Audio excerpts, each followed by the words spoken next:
The Monster Hunt. The Monster Hunt. Monster Hunt. The Monster Hunt. The Monster Hunt. The Monster Hunt. The Monster Hunt. It's Monster Hunt. The Monster Hunt. This Saturday night, October 29th from 6 p.m. to midnight. The biggest fish wins. Check it out on Palmetto Cat's YouTube channel. Don't miss it.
Welcome, everybody, to Palmetto Cats Live. It's another amazing evening. We got another awesome show for you tonight.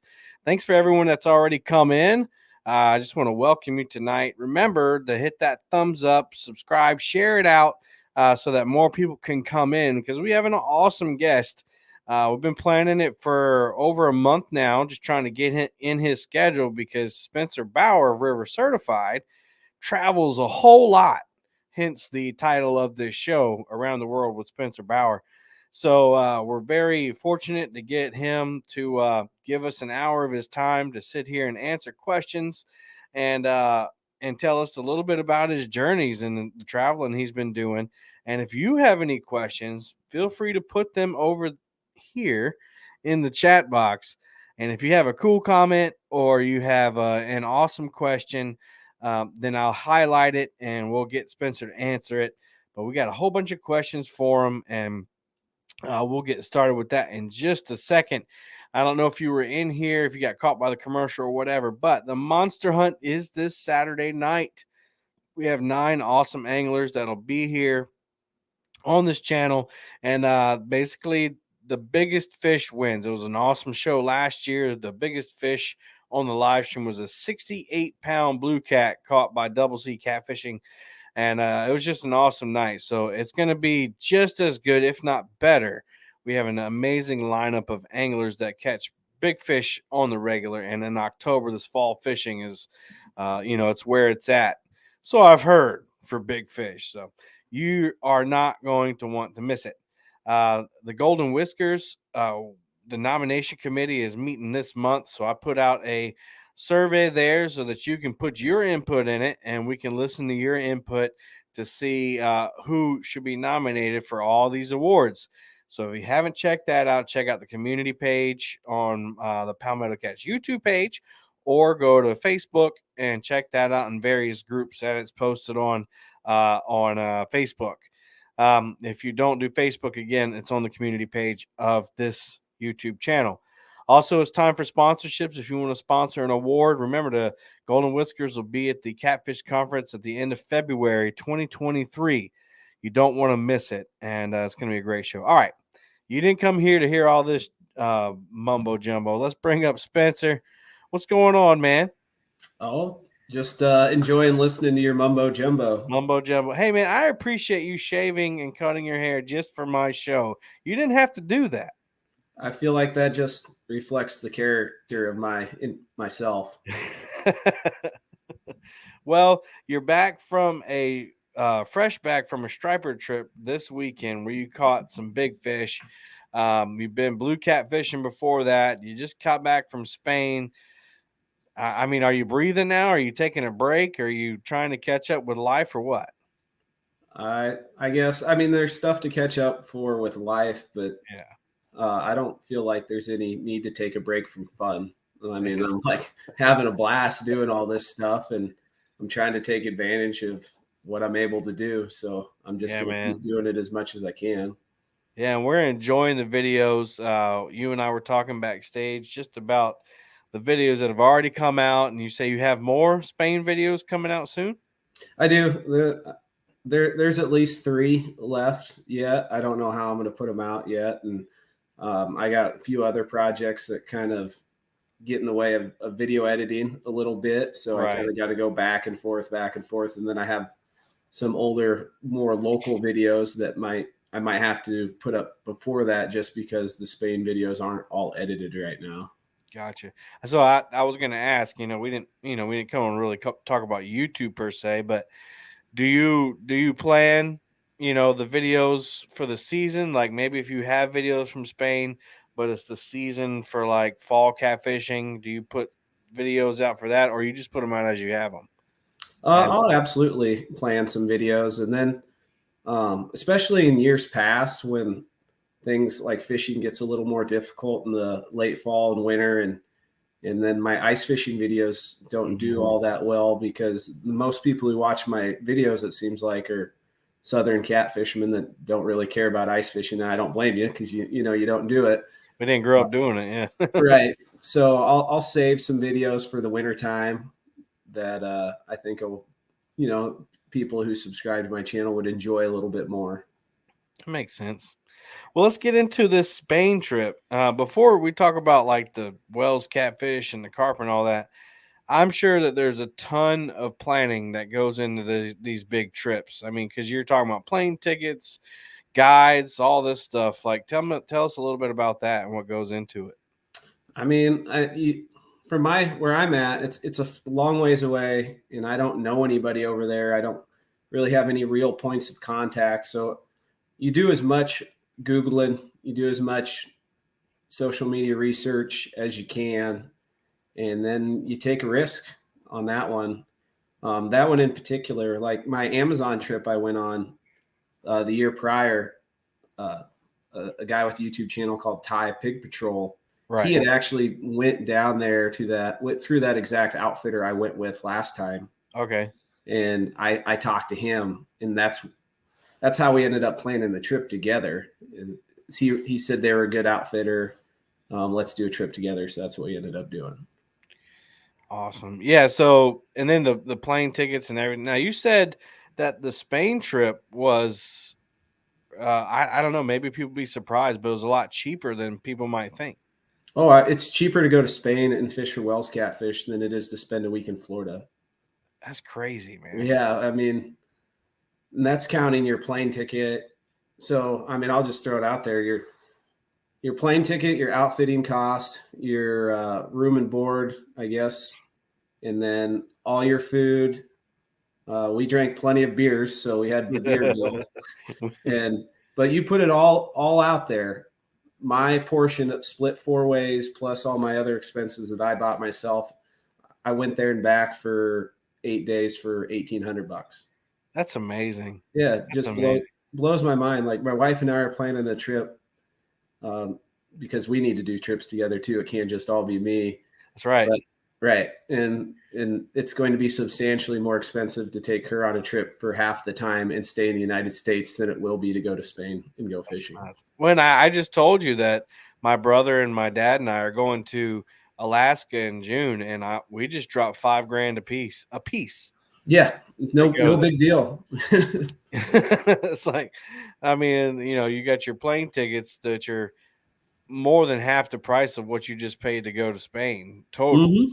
And then not to mention, the experiences and now we are going to land on a glacier and fish for 2 days for halibut and salmon. And I mean, it's worth it. But I think it's just crazy how inexpensive that trip was when you were telling me about I that. mean, it all the way down to going out to eat. Like we went out to eat, and I'm not one to splurge too much on that type of stuff, but I got a steak, so I eat steak like 5 times a year. But, so I got a steak, and it was a side steak, 2 beers, and it was like $14. That's nuts, man. Yeah. That's crazy. Chat Feels the Water said, "Am I going to wrestle a polar bear? Only if we roll my brother in snow and he growls at me." Dude, you're like practically part snow bear or polar bear. Oh man. So and then the reason I asked you that question, and I'm glad that I saw it, but Luke from Cats and Carp or Outdoor Boys, however, whichever channel you guys watch, he went to Spain probably right after you did, or who knows with him. He's probably got this probably from last year. But he was commenting on how inexpensive things were over there. He went to the grocery store and bought all this stuff, and it was like $9. I was like, that's crazy. It's awesome. So, guys, if you're looking for a trip to go on, an exotic type trip, look at Spain. So the first thing I think that I found most interesting about the videos that Muddy River Catfish said he ate steak 5 times a week. I'm not a high roller like you are, man. I'm just a poor fishing YouTuber guy. Here's a good question. Trey asked, "What river did you fish?" Looked like the Ebro River to me. Yep, it was the Ebro River. It was actually a reservoir section over by the town of Cass Bay. All right. And they have amazingly low water right now. Like the reservoir itself is down 35 feet. It's kind of like out west right now for the United States. Oh, dude, we are officially entered the lowest water levels I've seen in my lifetime, and I've been documenting them for 15 years. And there was a point in that 15 years that at that time was the lowest it ever been since I was born, and now it's even lower than that. That's nuts. All right, back to your video, and we did see the water level. We saw you guys commenting on it, and now when you guys were baiting up, Americans over here, we don't typically fish for big giant catfish with carp bait, but you guys had these little nuggets or this little pack bait, it looked like, right? Yeah. Now is that because that's their normal diet? They eat stuff like that, or are you not allowed to use fish, or what? No, you can't use fish.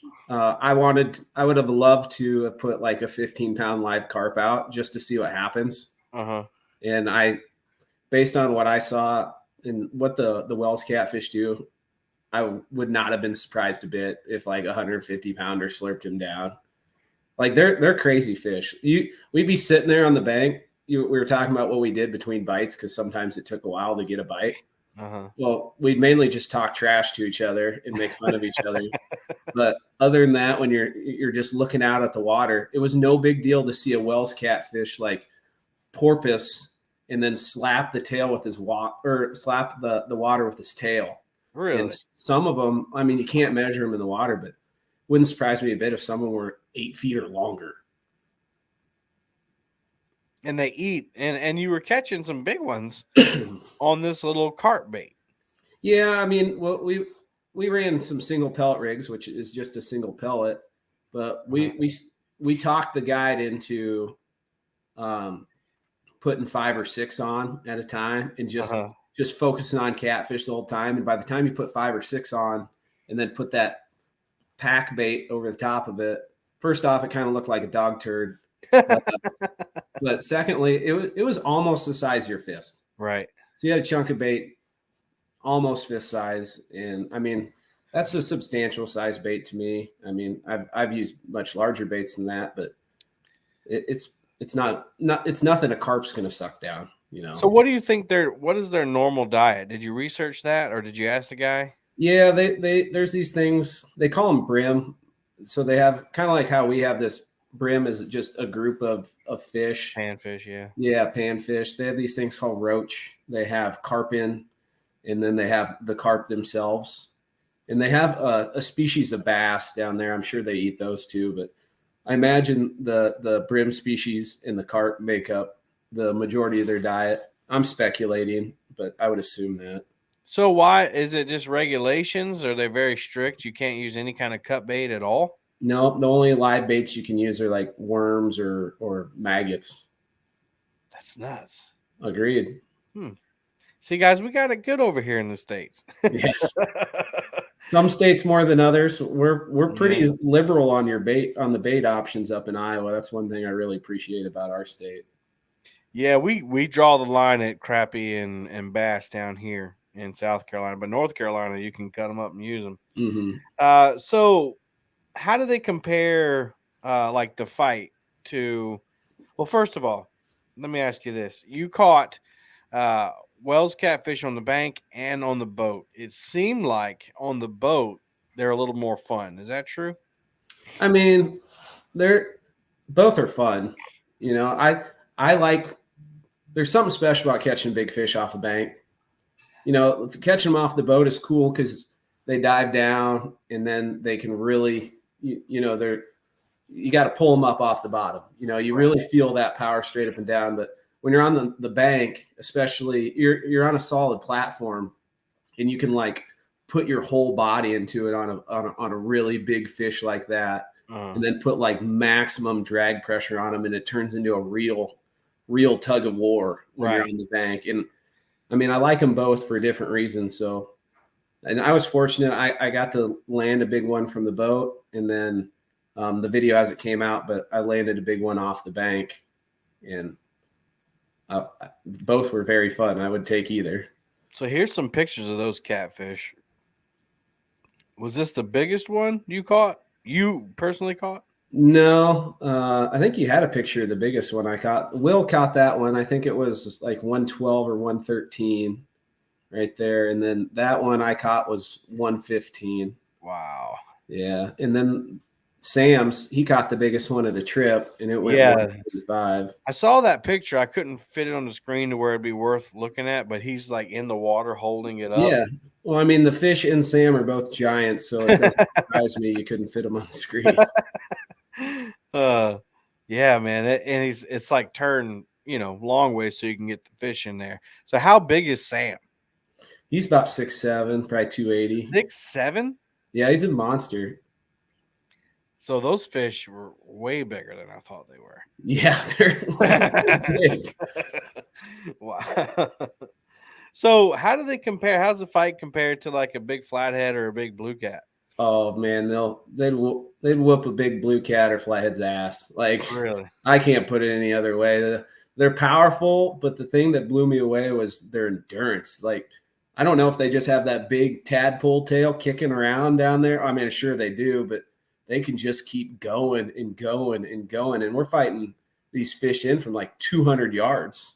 Yeah. And those bigger ones, it'd take 20 to 30 minutes. Like those fight clips were edited way down. Well, I'm sure. Yeah, I'm sure. And you do a great job of talking while you're fighting them. So I imagine you got to run out of, talking points when you're reeling a fish like that. You're like, okay, I've described everything that I can about what I'm experiencing. Usually I don't. Those fish kind of left me a little flabbergasted. Usually I'm pretty good at running my mouth. That's what I'm saying. Like you're usually pretty good at it. So on the first video, it seemed like, and this is just my perception, that you were a little underwhelmed that first one. Well, for better or worse, like I try to edit videos to create like this underlying theme, especially in a video series, to kind of lead things into the next one. Sometimes it seems to work and get people jacked up, and sometimes it doesn't so much. So I knew there was a bunch of big carp there. I wanted to catch some big carp. I never caught a carp over 20 pounds. And I mean, we did that the first day and many days after. The amount of large carp there was just kind of mind blowing. You guys caught a lot of carp in the beginning, and it seemed like I don't want to paint you in a poor light. I'm not trying to, but because people are like, man, I'd love to catch that anytime. But if you're there for Wells Cats and you keep catching carp, you're kind of like, all right, come on. Yeah, and I mean, I'm not gonna lie, there was a little bit of that, but I mean, like when I caught a 40, what was it, 40 or 41 pound carp? Wow, that guy right there. That's nuts. Yeah, it looked like a carp that eaten a small child, man. Like the thing popped up out of the water and didn't even look real. Yeah, Fishing Local said those carp were huge. Yes, and I'm sure there's places to get them in the States. The tactics made me think of a few ideas that I might try if I decide to chase carp, but you know, there's so many fish and only so much time. Yeah. It's hard to like fit them in sometimes. Do people ever harvest those catfish or those carp in Spain? Yeah, and unfortunately I wanted to try Wells catfish like really bad, but I didn't know where the guide sat on harvesting fish, and I later found out he didn't love it, but he wouldn't have got super mad if we kept a small one. But the problem is you get a fishing license, and if you want to keep one, you got to get a catch and kill license. And they only sell licenses from 8 to 12 Mondays and Tuesdays at this certain, it might have been like their version of a courthouse. And it was Wednesday by the time I got this information out of him. And I don't know, maybe he just made that up because he didn't want us to kill one. I don't know. We caught an 18-pounder that would have just been perfect. Now, are they most of the meat in the tail, you think? No, I mean they're kind of proportioned the same as any catfish we have, except for the tail. I mean, there would be a whole lot of meat in addition in the tail, so probably proportionately, you know, an 18-pound blue versus an 18-pound Wells, you're going to get more fillets off the Wells, would be my guess. But we didn't get the chance to fillet one out, so I don't know for sure. Talk about the mouth and how you guys kept commenting on how much more coarse the mouth was than a blue cat. It's not that it's necessarily more coarse, but the sandpapery, what are they called? There's a word for it. I think it starts with a D, but those were actually long. Like it wasn't just little raspy studs per se. They stuck out probably an eighth of an inch. And if you were to and they'll attack you, they will bite you. You know, you reach your hand close to their mouth and they launch at your hand. And there was one that we let go and it was just chilling in the water, just sitting there. So I reached down to direct his head, or I did this. I directed his head away so he'd swim away, and he snapped at me, and I pulled my hand back just quick enough where he didn't get all of it. But those whatever pads scraped the inside of my thumb or inside of my finger and peeled off about 1.5 inches of skin. Ooh. I was just bleeding immediately, and I didn't even feel it hardly. It just brushed up against it. Gloves required for those. Not suggested. 100% required. Yeah. That's crazy, man. Yeah. So they look so much more docile after you get them out of the water. Oh yeah. I couldn't think that. You know, the blue cat is flopping around, going crazy. Even a flat-haired channel will do that. But these guys just look like, yeah, you got me. I'm done. Yeah, I'd compare them more to a flathead probably. Most flatheads you catch, they're pretty chill in the boat. Every once in a while you have one flop around. They're not as big a-holes as blue cats and channel cats are. But yeah, they'd flop a little bit, but not too bad. But yeah, when they're in the water, they would. There was one where Will was fighting it, and I was the landing guy, and I was looking for the hook, so I didn't grab the hook, right? And I had my hand in the water, kind of looking around his head, and he just bit onto my hand. So, all right, I guess I'll pull you in the boat now. Man, yeah, the one, I guess it was the one. Maybe this one was in the boat, right? Yeah. And that's the one that you struggled to pull into the boat. I was like, man, that, like, you know, you're a strong guy and you're sitting there like really, really trying to get that thing in the boat. I mean, picking up 100-pound live creature that's slinky and sloppy and flops around versus 100-pound dumbbell or whatever, way different. Yeah, I just can't imagine like just pulling over that little boat like that. It was fun. Like I want to go catch one out of a kayak. I think that'd be sweet. Oh man, you'd be out there for hours. Nah, probably like I bet I could put a 100-pounder in a kayak in 10 minutes. Okay. Yeah, with bait casting gear. Spinning gear, you don't have as much. You can't put as much heat on them. But yeah, Josh, we went over that a little earlier. Yeah, in Spain they can't use any cut bait, so it's just those pellets and the pack bait looking stuff that they used. We got a bot there. I got it. All right, so talk about I thought the underbite was crazy. yeah, they look a lot like a flathead. There's a lot of crossover. They're kind of like blues get big, fat, and sloppy, and they were kind of sloppy like that. But right, their heads were a lot like a flathead proportion similarly. Although I don't know, there's a lot of crossover between everything. They had the jaws on a blue cat are kind of blubbery. Yep. Yeah, the Wells catfish kind of had the blubbery jaws, but they had that big over or underbite like a flathead does. I don't know. They're just kind of their own fish. And then their colors. You look at them on a picture and it doesn't do it any justice. It looks like somebody took a paintbrush and painted them. It looks like watercolors. Fishing Local said that sit down deadlift on the catfish was impressive. I've been training for that moment my whole life. Marshawn said, loved all the vids. Interesting how sometimes you get into boat versus staying on the bank, pulling them in.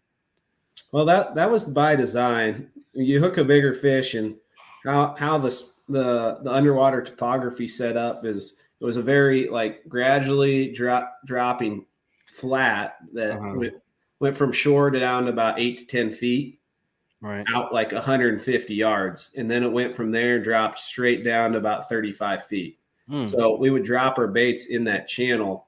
And if you hooked a large fish, you got to battle them up at that awkward angle over that channel. And there's a bunch of rocks and stuff down there too. And the odds of you landing that fish definitely decrease if you got to pull them up over that channel. So if you hook a big one, it's a big one.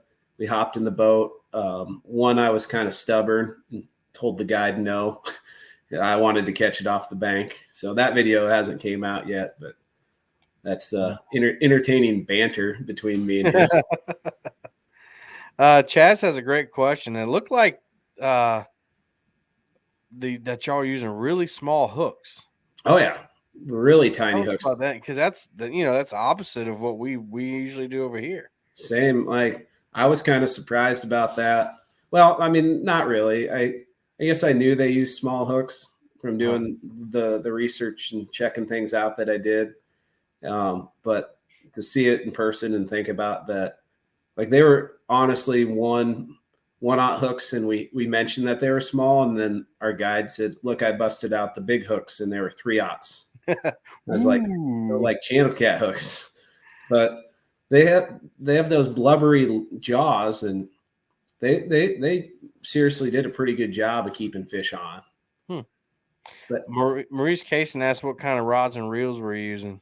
They were Penn Battle 8,000 spinning reels with a 100-pound braid, and then he topped off the last 50 or 60 yards with a 150-pound braid. Wow! And then his hook leader was 200-pound braid, and the rods were 12-foot Berkeley dough ball rods. Like they're marketed for Wells catfish. And then those were the black ones with the cork handles. And then the yellow ones with the foam handles, they were called shatter cats or something like that. They're just big, beefy fiberglass, heavy duty rods. Now you said in the first video that they lost your luggage. Did you have any rods in there with that? Were you going to bring yours and try it out? Yep. I brought 2 9.5-foot whisker seekers, and I had a couple Penn Fathom 30s with 100-pound braid on them that I wanted to see how they handled wells. And after having fought them, I think they would have been prime. Like they would have been ideal rods for those situations, but never got to see them in videos. It's still lost. Like Really? The problem is half of the tracking number got ripped off on my receipt when they ripped off the receipt deal. They only got half the tracking number on there, so they don't know where it's at. And so I had those 2 rods and then 2 Fenwick HMGs in there, and two nice sun shirts that I wrapped around the rods to protect them. So you were down 2 shirts. Down 2 shirts. Luckily, things are inexpensive in Spain, and you could just buy a couple extra ones for not much, huh? I tried to, but the tackle shop we went to, it didn't have any shirts my size. Like, were they too big or too small? Both. It went small, medium, triple X. So they didn't have a schmedium for you? They didn't even have anything close. I'm an extra large, just so everybody knows. Rob asked, just curious, did your guy tell you what the record Wells weight was from Spain? I don't think we asked him that. Biggest one he's ever caught was like 190 some. Woo. Yeah. And I think the world record's right around 300. I don't remember if it was from Spain or Italy. But there's guys who catch them over 200 pounds there.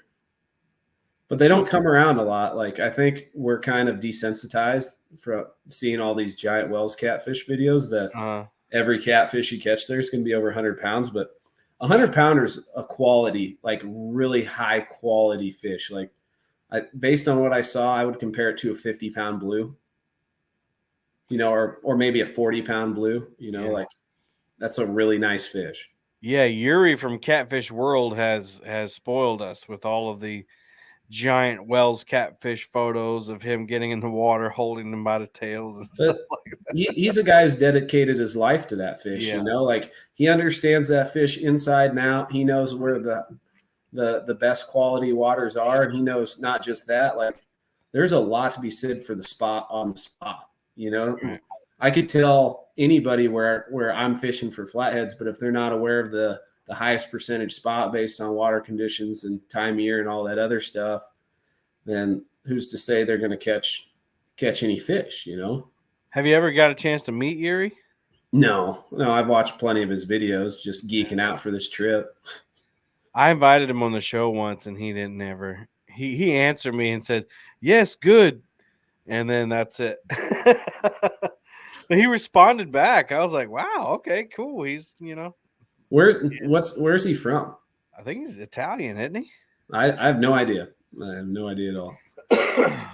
He speaks, I've heard him speak broken English in some of his videos, so kind of sounded Italian, but sure. I don't know. Maybe one day he'll make it over here and we'll all get to meet him.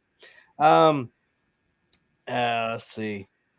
We went over that. Behind the scenes, you alluded to it. How much time do you think you guys spent there without, bites? Like, what did you do on the bank? Did you guys bring food or anything? Or, was there restroom facilities?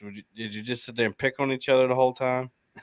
I mean, you kind of summed it up for the most part. As far as what we did, we just, swap stories, gave each other a hard time, that type of stuff. And the day would start out, you'd wake up about 7-ish, and that was about the time the sun was coming up. And then you pack a cooler, grab all your stuff, and hop in a vehicle, and we rented one. And then we would drive behind our guide to our spot on the bank, park, walk down the bank. And then we'd get all the rods ran out and set up, and then we'd wait for a bite. And it's fishing, so it just depended. Like there was times where in 2 hours we'd put 5 or 6 fish in the boat. And when you're fighting fish for 10 to 20 minutes, it's like somebody's fighting a fish for 2 hours straight. And then there would be times where we wouldn't get we wouldn't get a bite for, I think the longest we went was 4 or 5 hours. But part of that was our own doing, because we said we wanted to yank all the carp rods out of the spread after the first or second day and just put out bigger baits that the carp couldn't pick up and kind of focus on the cats. Right. And the first day we did that, we caught some more and larger catfish. And then the second day, or the third, I don't know, it was a little while ago, so it kind of escapes me. There was one day where it was real slow. Yeah. until the afternoon. But that was also a common thread. Like 11 o'clock, noon rolled around, and that's when the fish started biting. And that's the opposite of what I'm used to. Yeah, I wonder that because in the mornings you would see all these Wells catfish splashing around on top. And then as the day went on, you wouldn't see it as much, but then you would catch more fish. And I wonder if during the morning time, they were higher in the water column. And then as the day progressed, they worked down in the water column and then would catch, smell our chum or whatever, and then head over and hoover up one of them dough balls. Man, how cool would it be to have seen one take down a bobber? Oh, I was dreaming about it. It's like, what would you use? Like a milk jug, this big milk jug with a bait hanging there, and just see that milk jug just disappear. I mean, any big boat, because you're talking about a dough ball like the size of your fist. I know, but a milk jug would be more. Come on, man, work with or it. a barrel like Jaws. Yeah, just put a barrel out there. 3 barrels. You can't go down with 3 barrels in them. You can't stay down with 3 barrels. I like this question. Chaz has a lot of good questions. How much different is the ecosystem from the USA to where you were fishing? The type of fish were completely different, but Right. I mean, other than that, it was almost the exact same. Oh, okay. So you had catfish, you had zander, aka walleye, you had a species of bass, you had carp, you had brim species, and then you had a pile of invasives there. Like a lot of those fish there are invasive species. So it's the same story with different characters, I felt like. I like that. People are saying, according to Google, 297 pounds, 9 ounces in the Italian River Po. And after having fought 120 some pounder, that would give you a workout. And then Sharina, according to Google, the record Wells catfish in Spain is 245 pounds from the Ebro. So you were fishing prime water. Yeah. Now, was your guide seemed to be very, I don't know, it's hard to pick up. It's just perception, but very confident and intense. Was that what you picked up? Yeah, he was ex-military. Nah. You could definitely tell. It was, I mean, I'll just say it like it is. It was kind of a his way or the highway type deal. Got you. That's what I picked up. Yeah. And if you didn't do what he said, he didn't like it very much. And did you remind him that you were paying him? Nope. I just kind of ignored him. Yeah. Probably a better idea. So what's the next big trip, man? 3 weeks. I'm excited. I got all my stuff, not all of it, but I got a lot of stuff piled up in the corner. But here, I'll grab my tackle box. I just grab his tackle box. Again, if you're just joining us, this is Spencer Bauer from River Certified YouTube channel. If you haven't picked him up yet, his links to his YouTube channel, his podcast, all the social media accounts, and website are all in the description, so you can go check him out, support him.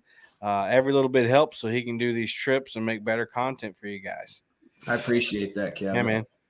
So let's see if I can get this all on the camera. Hang on one second. I'll make you a little bigger. Yeah, I got all my shiny new crankbaits there. These are the ones that everybody on here will probably appreciate the most. Got me some big old gray hooks. Yeah. And then, I got some A-dot triple threats right there. But the ones I'm really excited about are these big old deep divers. Mm-hmm. And now those are for peacock bass or for the what do you call it? The Piraiba? Those are for the Payara or vampire fish, which kind of alludes to where I'm going. I'm going back to the Amazon, and I'm sure I'll do a lot of fishing for the peacocks and for the vampire fish. But what I'm really, really looking forward to is having another shot at catching a Piraiba, which is the largest predatory catfish on this planet. Oh, nice. So what was the big fish that Ty caught that he got in the water with? An Arapaima. Arapaima, that's what it was. Yeah. Okay. and I'll probably, I don't know, I might fish for those for a day, but they're cool fish. They're interesting. They're just something special about a catfish. And if I'm going to be down there in a place and have an opportunity to have a chance at hooking and maybe even landing some of the biggest catfish on this planet, I'm going to invest the most time trying to make that happen. I remember watching, and who doesn't remember watching Jeremy Wade try to catch those things, man?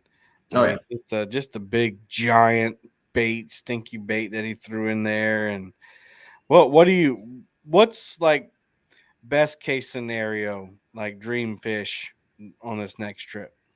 Well, that big Paraiba that Jeremy Wade caught, that 250 or 60 pounder we're actually going to be fishing the river where he caught it. Ooh. So, I mean, it's the possibility of catching a 300-pound Paraiba is there. So that would be the dream, to catch a catfish that weighs more than me, which would be north of 200 pounds. Wow. Yeah. That would be amazing. How about red tail? Aren't those from that area as well? Yep. And I caught a few there. Those were I think I caught 3 different species of catfish when I was down there last time. And that was one of them. They don't get nearly as big. Like if you catch a red tail over 60, beautiful though. Oh, they're gorgeous. They're weird though. They're not really slimy. Mm-hmm. You pick them up, they feel like a wet football. Like they're kind of leathery. They look leathery too. Yeah, and they'll click and pop and make gurgling noises and stuff at you, and it sounds like a dog snorting at times. They're cool fish, and pound for pound, I've never fought and landed a fish or catfish that fought like them. Like the biggest one I caught was 26, I think. And it fought harder than biggest flatheads I've ever caught. Yeah, they look insanely strong. Like they look like they have a biomechanical suit. You know what I'm saying? Like yes, they're sitting here from a different planet.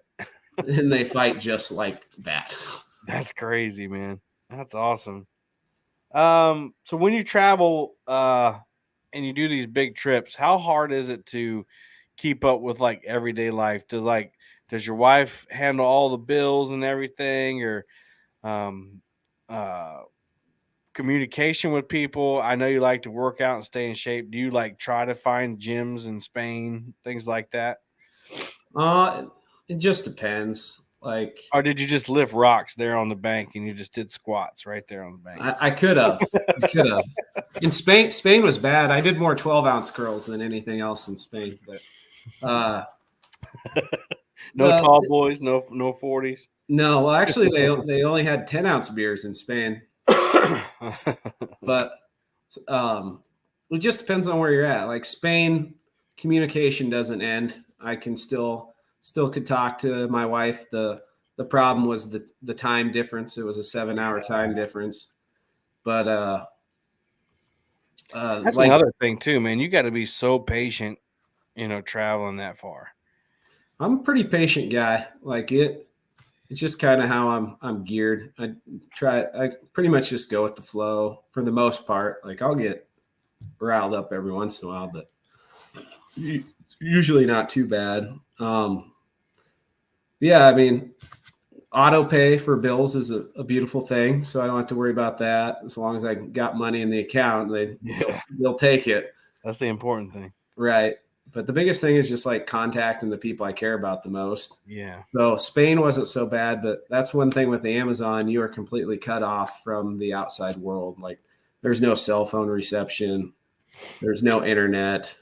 There's none of that. It's just, and that's part of the beauty of it too. You get wrapped up in those things on a day-to-day basis, and you sure do. You get forced to hit the reset button. It's not like you choose to, you have to.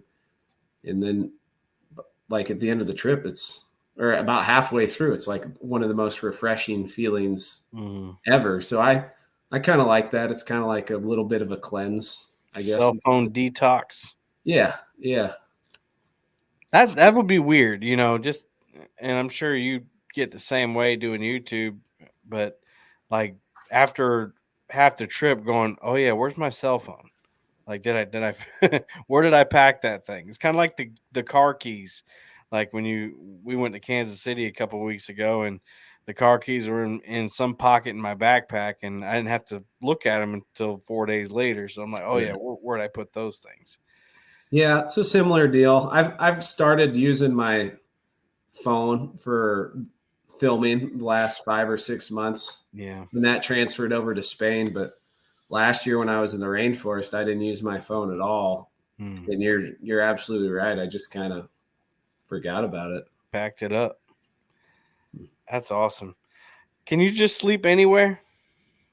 Oh, yes. I could sleep right here, right now. So you don't need much to get comfortable. You're pretty easy going. Oh, yeah. Although my camping situation, I would almost call it glamping now. Yeah. I have a cot, and then on top of the cot, I have an inflatable sleeping pad, and that's top notch in my opinion. I sleep so good when I'm camping now. Like I have to put my head right next to a fishing rod pretty much, or else I'll sleep through a bait clip. Well, the reason I asked is because I just got off this little island trip, and Anna came with me. So I had bought us a big Kelty double sleeping bag, like 15-degree bag. And, I have a cot and I have a bedroll to put on top. I was like, no, I don't want to sleep on the cot and you're on the ground. So we had the bedroll out, and I slept like crap the whole time. Now I'm bigger than you are, and the ground affects me in different ways. But after that trip, I got home and I ordered her a cot, and I said, we will never sleep on the ground again. That's what I was gonna say. Like you can get a pretty darn nice cot from Walmart for $50. Yeah. Yeah. Well, I got us I have one. I have a nice one, like this, heavy rated and packs up real tight and everything, like a folding chair. And so I just got her one of those and said, we'll never sleep on the ground again. That's old news. Yes, good idea. I'm pretty fortunate. I am right on the tipping point of having to go to the XL cot. Yeah.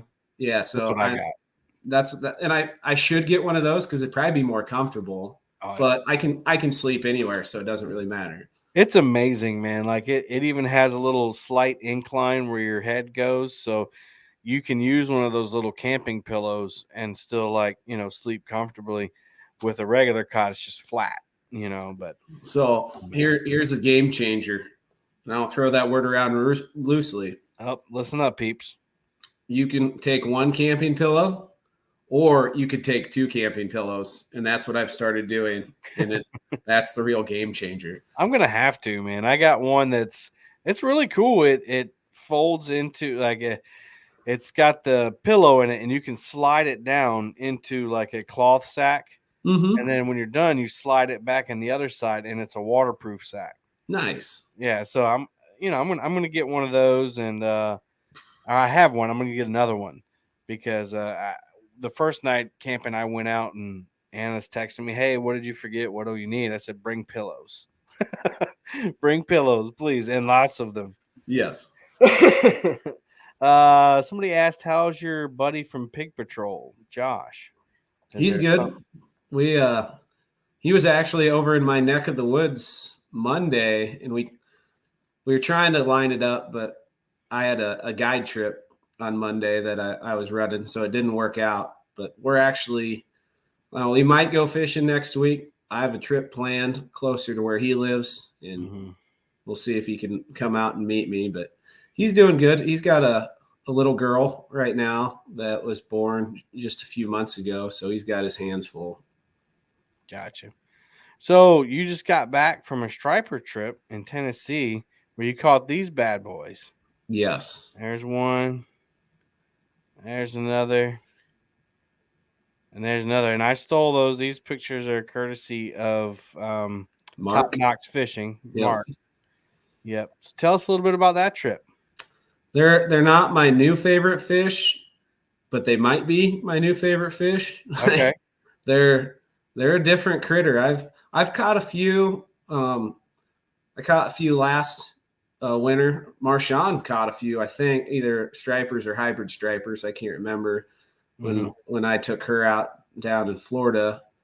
But those those weren't the big dogs I was dealing with on this last trip.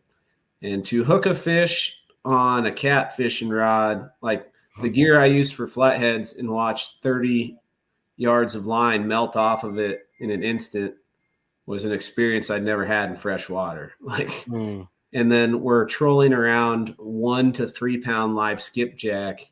Wow. On planer boards behind the boat, and they just slurp them up like they're potato chip. It's pretty cool. That's crazy. And the fight on those, I'm sure, is amazing. Yeah, I mean, you just hang on and watch the line fly off your reel at under 12 to 15 pounds of drag. It's pretty neat. So, being that you travel a lot and you probably put a lot of abuse on your equipment, now, whether it's fishing equipment, sorry, I got someone texting me. Whether it's fishing equipment or filming equipment, whatever, what's something that wears out a lot and you find yourself replacing a lot?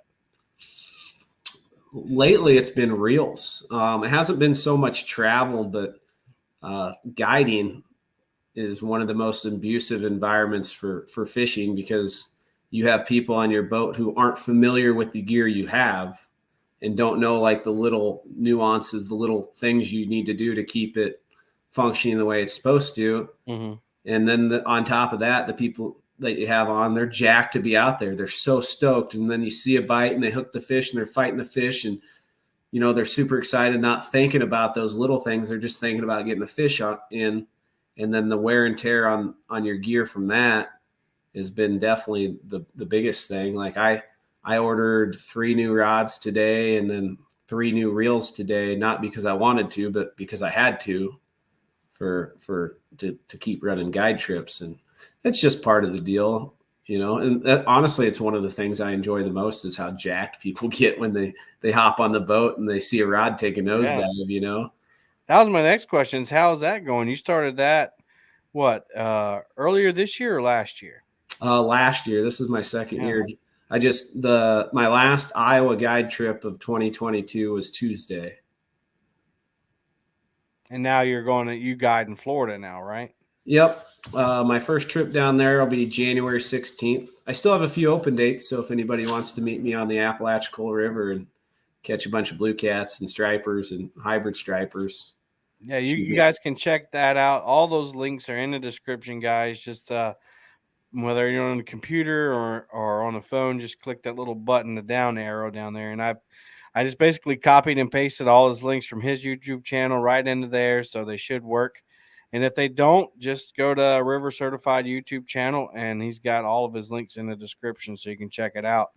But yeah, so guiding is done in Iowa now. Yeah, I cut it off the end of October, beginning of November. It's not that there aren't fish to be caught, but how much are you enjoying being outside when it's 34 degrees when you wake up and you hop on the water? And that's kind of like Monday was warmer when we got on the water, but Tuesday I think was 37 when we got on the water. And the guy who I took out was a trooper, but I could tell he was pretty frigid. So I decided to end it there. And then it gives me a chance to work on some other projects and things. Like I have a few little things I've been working on lately. Anything you want to share with everybody? I don't know. I mean, I can say them, but it doesn't mean that anything will come out of them. Like I started writing a book, but who knows if it'll become a book or if it'll become a magazine article or if it'll become nothing. You know, I just writing to write, really, and we'll see. That's what exciting. Happens. Yeah. That's exciting. Steve Ransom said, was Spencer able to quit teaching and guide and fish all the time? Kind of. I quit teaching and I guide and edit videos all the time. And then fish when I can. Mm-hmm. So how's life been since you quit the rat race, you know? The became an even. What's that? When you quit the regular 9 to 5, I mean. 9 to 5. Well, honestly, not that much has really changed as far as time. Cause like I wake up every day at 5:30 ish and then drink a cup of coffee and start editing or doing whatever projects I have for that day, and then kind of take a break in the evenings and spend a little time with Ella. And then some nights I get right back to it, and some nights I go to bed and then wake up and repeat, and during the summer I'm camping a lot and spend a lot of time outside. So I'm just fitting all that other stuff in where I can. If you want to call it, I don't think you can call it work, because it's a freaking blast and love it, but I'm always working on something pretty much all the time. I don't watch TV. I watched my first movie in about a year. Ella and I watched a movie the other day, but I'm either fishing or working on something that. So you pretty much fish every day. Would you say? I tallied it up. I think I'm at like 190 some days on the water this year. Right on. Yeah, so not quite every day. Mm-hmm. Let's see, Spencer, when are we going to see that new Whisker Seeker rod you've been working on? I don't know, man. Like, maybe someday, maybe never. Like, the production on stuff and the supply chain stuff, and things get prioritized and reprioritized, and who knows? Yep.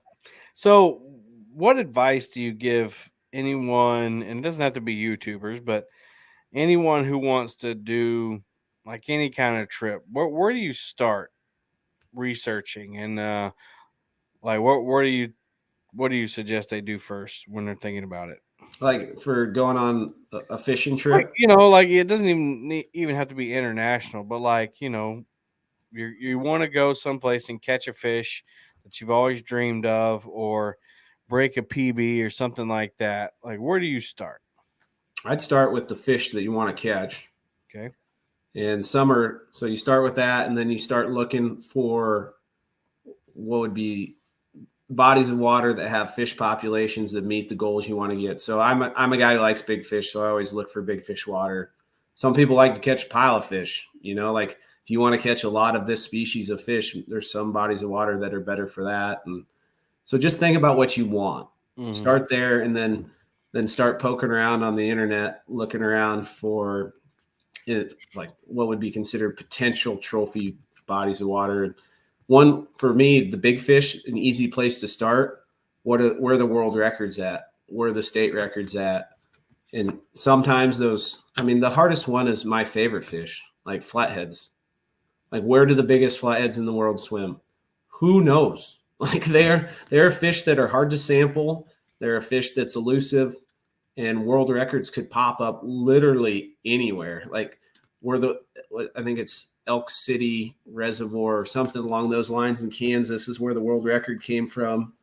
You don't hear about anybody catching any big ones out of there. I don't. And there's a lot of fish that fly under the radar, especially flatheads, but it's tough to track those. But stripers are simple. You have, as far as inland, you have the Arkansas reservoirs, you got the Tennessee River reservoirs, and then you got bodies of water that feed into those, and then a few places in Oklahoma. And if you want a trophy striper, there's the answers to the test right there. And you just kind of start looking, and then TV shows, YouTube videos can help you. But there's some things that are misleading. Like, so the former world record blue cat came from Lake Texoma, right? 123 pounds, I believe, caught by Cody Molinex. So based on that, 4 years ago, I went on a trip down to Lake Texoma. To this day, my biggest blue cat comes from Lake Texoma. And I went there 2 more years after that, and I shouldn't have. Because although there are absolute monsters that live there, it is a really, really, really tough fishery. You're going to spend a lot of time on the water, not catch that many fish. Sometimes you'll catch a big one. You have the potential to catch an absolute monster, but you're not going to catch that many. So to drive 11 hours or whatever it is, it just didn't make sense. So I quit going there, but you're going to run into that stuff too. And I'm a go with the flow guy. And if you're going to do something like that, I recommend you adopt at least some of that mindset, because it's not always going to work the way you want it to. Right. Because no matter where you go, a big fish is a big fish, and a big fish is a special fish because they don't come around every day. If they did, they wouldn't be so dang special. Right. Yeah, people would stop chasing them if you can just catch them whenever you want. Right. So I'd say start with what you want to catch, and then start looking for bodies of water and seeing what the people are catching on those bodies. And when they're catching them too, right? Oh, absolutely. There's peak periods where if you're going to go long distances, you want to line that up. And that's not always perfect either, too, because Mother Nature throws curveballs in every direction. Mm-hmm. But there's going to be some ups and downs, and just take it as it comes. All right. Well, right here at the end, we got a bunch, or not a bunch, but a few questions. JM Fishing says, "Hey Spencer, longtime listener, first time caller. Has becoming a guide made fishing any less enjoyable personally?" Nah, not for me. Like there's something about seeing somebody get jacked up catching a big fish. Like I love that. Or just jacked up catching any fish. And then I'd love meeting new people. And the people who, like, everybody who's booked a trip with me has stepped on the boat and just been excited to be there. And that makes it super excited for me to be jacked up that they are there. And we have great conversations. We have a lot of fun. And then I get to kick back and watch them reel the fish in. And it's just a good time, So if anything, it's made it more enjoyable. The only negative downside to guiding is I get a little nervous because I want to see people catch fish. And if I go fishing, especially before I started doing YouTube videos, if I went fishing before I had any reason to catch fish other than my personal enjoyment of catching a fish, if I skunked, I did not give a single crap. Like you either win or you learn. And that's the way I looked at it. And if I did something a few times and it didn't work, then I quit doing that and I tried something different. And, you just kind of progressively start putting patterns and things together. And then hopefully you become a better angler because of it. So the guiding thing, I want anybody who steps in my boat to have the absolute best time they possibly can and catch the most and biggest fish they absolutely possibly can. So I get a little nervous just because I want that for them. Right. And that's tough. I've survived, so it's not too bad. Talking about you writing articles, maybe a column in the End Fisherman? That'd be a dream. I don't know. We'll see. I know one guy who does a little freelance work for them, and I'm actually supposed to talk to him on Sunday. But I don't know. There's no guarantees in anything. And if I'm going to write for what I consider the most prestigious freshwater fishing publication there is, I need to bring my A game for that. Right. Hey, Spencer, SN Fishing, any tips for Iowa guy looking for Walters this time of year? When you're walking the riverbank, if it is sandy, don't fish there.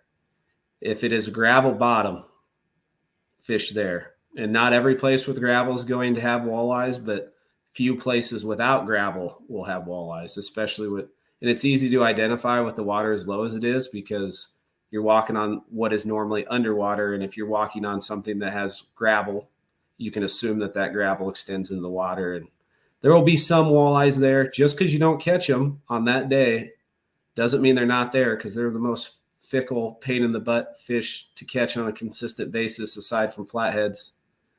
So just keep after it. When they thump a jig, it's a beautiful thing. I think it's funny you call them Walters. Well, that's funny. The Spencer still fishing his kayak. Oh, yeah. I had several videos this year from doing some kayak camping and stuff like that. And I actually had some plans to do more of it this fall, but the water is cold enough and the water is low enough where you can only paddle about 300-400 yards before you got to get out and drag it. And with water temps being in the low 50s, high 40s right now, I really don't want to have to get out of my kayak any more than I have to. So all my local fishing in the foreseeable future will probably be bank fishing, honestly. Right on. Well, I mean, we're kind of at the end of this night, man. I know you and I could sit here and talk about fishing all night, but we're gonna. And then this question came in: Does Spencer like using chicken? I like eating chicken, especially chicken wings, the There you fiery go. ones. Give me some ghost pepper chicken wings. Trish, did Spencer see kayak anglers in Spain? No, but apparently there's guys who do the float tube fishing in Spain. That's pretty common, I guess. Right on.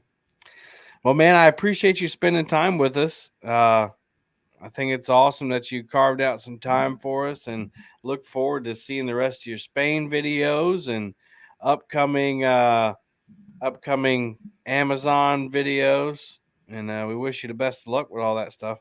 I appreciate it. Yeah, man. All right, everyone. Check out Spencer's channel. All the links are in the description. Before we go, I'm going to pray us out like we always do. Heavenly Father, thank you so much for an awesome show. Thank you for blessing us. And thank you for guys like Spencer who we can share the love of fishing with. And thank you for his ability to teach and his love for fishing that he loves to share with everyone else. Lord, we just give you all the praise, honor, and glory for all things. It's in your name we pray. Amen. All right, y'all. Thanks. Remember, check out the Monster Hunt this Saturday right here on Palmetto Cats. You don't want to miss it. There's going to be some great fish caught. And if you're interested in sponsoring a Golden Whiskers Award, make sure you send me an email, palmettocats@gmail.com. And until next time, everyone, happy fishing.